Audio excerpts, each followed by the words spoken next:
ধুলা, মাছির ঝাঁক আর অসহনীয় দুর্গন্ধ। এমন বিভীষিকাময় পরিবেশেই ভেনেজুয়েলার ভূমিকম্প বিধ্বস্ত এলাকায় চলছে মরদেহ উদ্ধারের কাজ।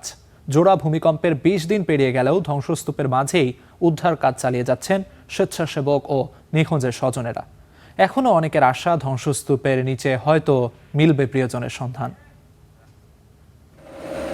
মাছির ঝাঁক আর অসহনীয় দুর্গন্ধ যেন জানান দিচ্ছে ধ্বংসস্তূপের নিচে এখনও চাপা পড়ে আছে বহু মরদেহ।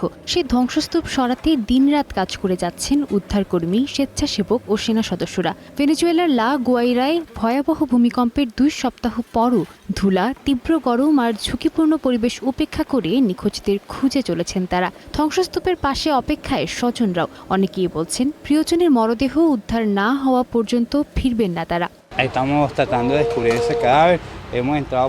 দুর্গন্ধ অনুসরণ করে আমরা মরদেহ খুঁজে বের করার চেষ্টা করছি। কোথায় আছে জানি না, কিন্তু আমরা খুঁজে পাওয়ার চেষ্টা চালাচ্ছি।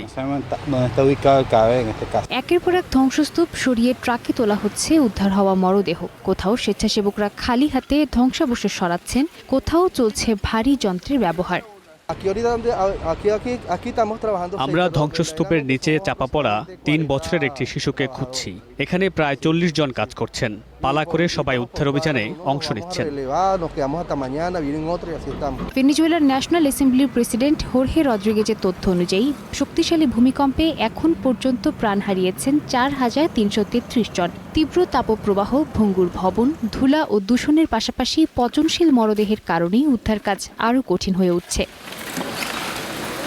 এদিকে বিশ্ব স্বাস্থ্য সংস্থা সতর্ক করে বলেছে, বিশুদ্ধ পানির সংকট, অস্বাস্থ্যকর পরিবেশ এবং চিকিৎসা সেবা বিঘ্নের কারণে ভূমিকম্পে বেঁচে যাওয়া মানুষের মধ্যে সংক্রামক রোগ ছড়িয়ে পড়ার আশঙ্কা রয়েছে। পরিস্থিতি মোকাবিলায় রোগ নজরদারি ও জরুরি স্বাস্থ্যসেবা জোরদারির উদ্যোগ নেওয়া হয়েছে বলেও জানানো হয়।